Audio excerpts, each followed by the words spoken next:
सभी को नमस्कार। मैं हूं सरिता चौधरी। आप देख रहे हैं हिंदुस्तान मीडिया दस्तक। 13/4/2023 को गांव बहिन में मुख्यमंत्री जन संवाद कार्यक्रम में जिला प्रधान जवाहर सिंह रावत मुख्यमंत्री श्री मनोहर लाल खट्टर को अपने गांव पहाड़ी की जन समस्याओं से अवगत कराएंगे। उन्होंने कहा है कि हमारे गांव पहाड़ी में कई गंभीर समस्या है जिनको हम समस्त ग्रामवासी मुख्यमंत्री जी से अवगत कराएंगे और हमें उम्मीद है कि माननीय मुख्यमंत्री हमारी समस्या को अवश्य पूरी करेंगे।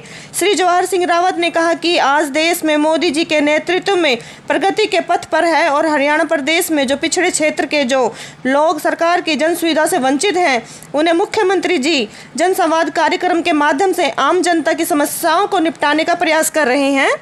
उन्होंने अपने गांव पहाड़ी की मुख्य समस्याओं को अवगत कराने की बात की है।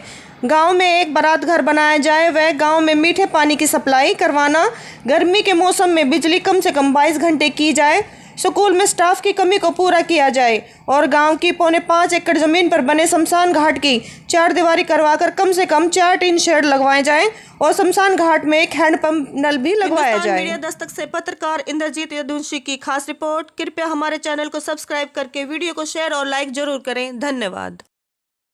मेरा नाम जवाहर सिंह रावत है। गांव पहाड़ी का रहने वाला हूं।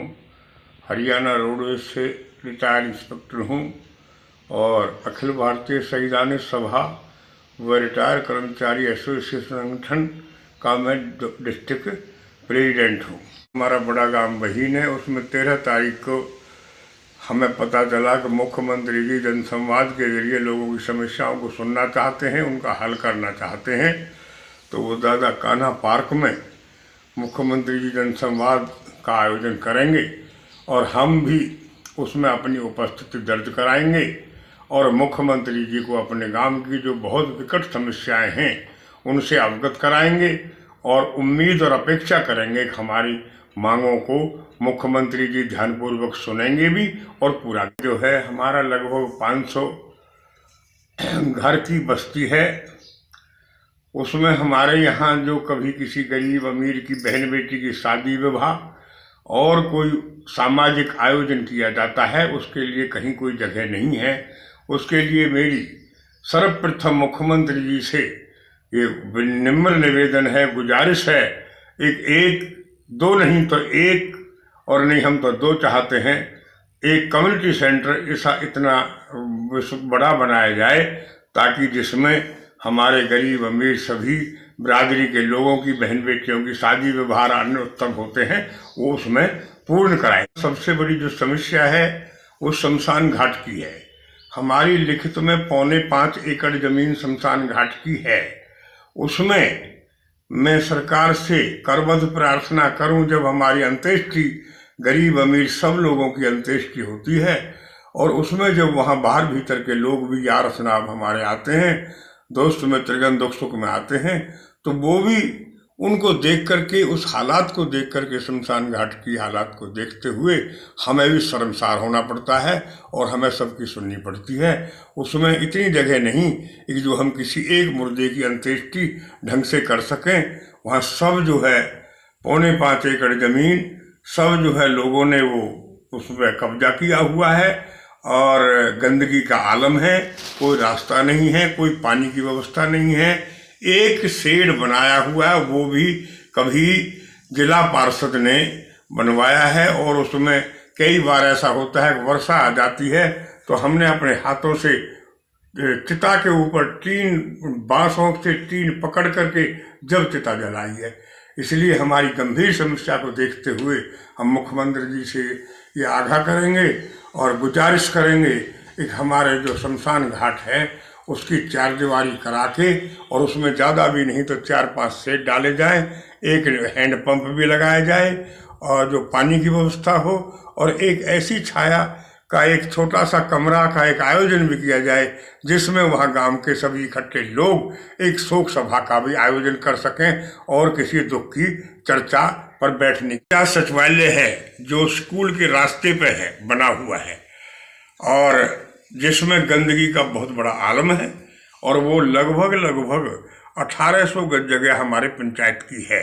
उसमें 12-13 साल पहले 10 लाख रुपए लगा करके सरकार ने उसमें एक पंचायत सचिवालय बनाया है जिसकी आज हालत देखोगे आप तो उसमें पशु बंधे हुए हैं, उसमें गोबर पड़े हुए हैं, उसमें उपले पुथे हुए हैं और उसमें बांगे बिटौरा रखे हुए हैं और स्कूल के आने जाने वाले लोगों को, बच्चों को दुर्गंध का शिकार होना पड़ता है, गंदगी का शिकार होना पड़ता है।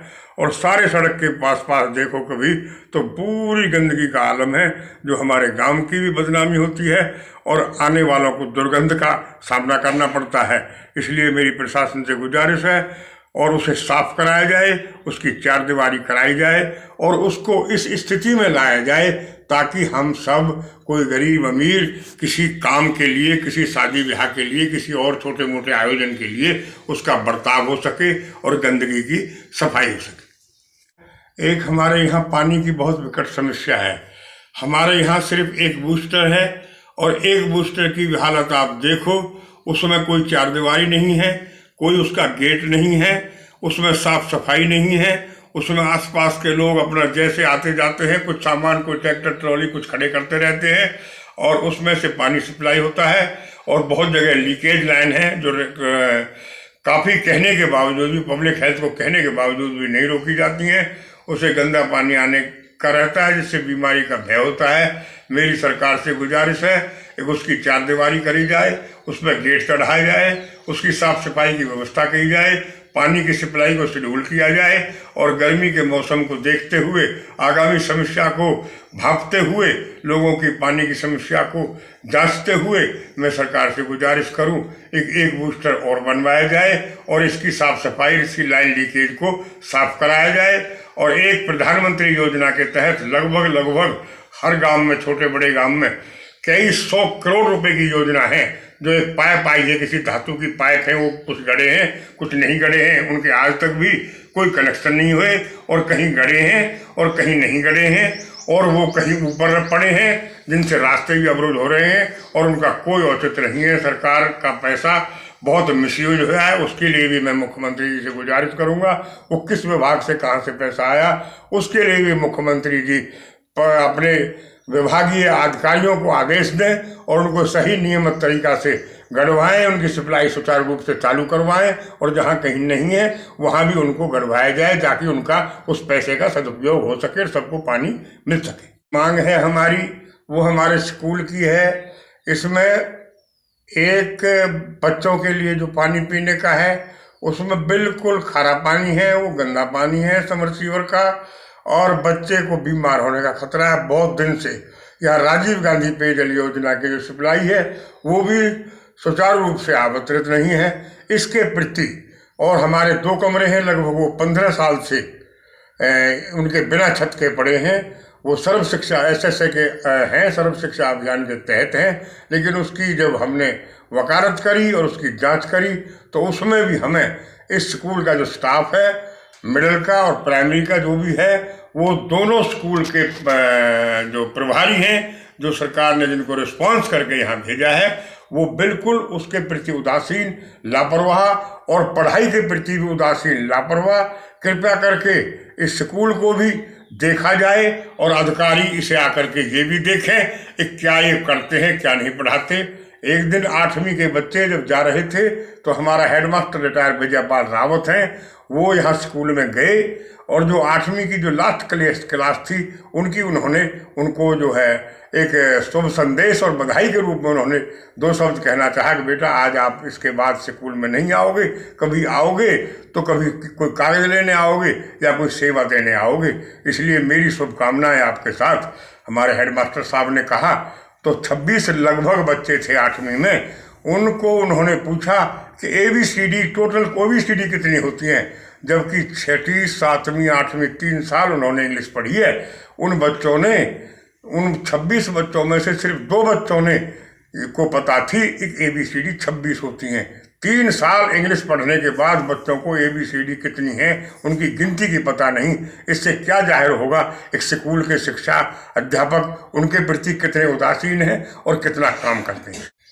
मैं सरकार से कहना चाहूँगा, ज़्यादा भी नहीं, हमारा बड़ा गांव बहीन है या मानपुर है और या इसकी रक्षा में कहीं ना कहीं एक यूनिवर्सिटी और एक लड़कियों का कॉलेज जरूर बनाया जाए और ताकि हम हमारी बहन बेटियां अच्छी शिक्षा से पढ़ सकें। क्यों? एक बीजेपी सरकार का नारा है, एक बेटी बचाओ, बेटी पढ़ाओ, बेटी बचाओ।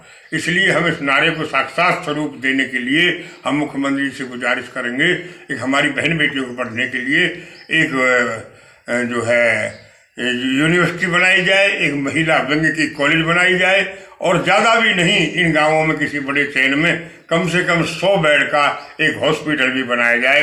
सरकार की अभी हमें इन मामले में सरकार हमारे प्रति उदासीन है। हम सरकार के साथ रहते हैं, हम सरकार का पूरा सहयोग करते हैं। इसलिए इन कामों के लिए हम, यदि सरकार, हमारा मुख्यमंत्री जी हमारी बात को हमारा पूरा करेंगे, हमें उम्मीद है, और हम उनका धन्यवाद भी करेंगे और आश्वस्त करेंगे कि इन कामों के लिए यदि मुख्यमंत्री जी हमारी सुचारू रूप से सुनेंगे तो हम उनका तहे दिल से, दिल की गहराइयों से धन्यवाद भी करेंगे।